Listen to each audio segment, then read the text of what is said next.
আসসালামু আলাইকুম। দেখা যাক কি পাওয়া যাচ্ছে।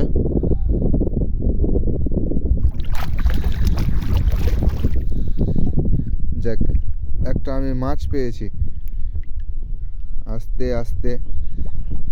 তো এই মাছটা কি করা যায় দেখতে পাচ্ছেন আপনারা। মাছটা একটু চাড়া দিলে চলে যাবে, এই যে পলাতে চাচ্ছে।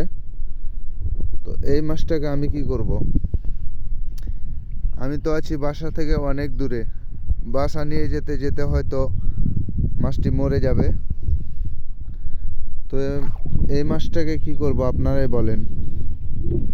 মাছটা কি আমি আবার ছেড়ে দেব? ছেড়ে দিলে তো চলে যাবে। তো এই মাছটাকে ছেড়ে দেই নাকি? দেখা যাক কোথায় যাই। মাছটাকে আমি ছেড়ে দিলাম, ঠিক আছে, আপনারা দেখতে থাকেন। মাছটা যাচ্ছে কোথায়, কোথায় যাচ্ছে দেখেন। মনে হয় আস্তে আস্তে আস্তে মাছটা মনে হয় দুর্বল হয়ে পড়েছে, তাই যেতে পারছে না। মাছটা এবার দেখা যাক, ছাড়ার চেষ্টা করছি। এই যে আপনারা দেখছেন, চলে গেল চলে গেল চলে গেল চলে গেল।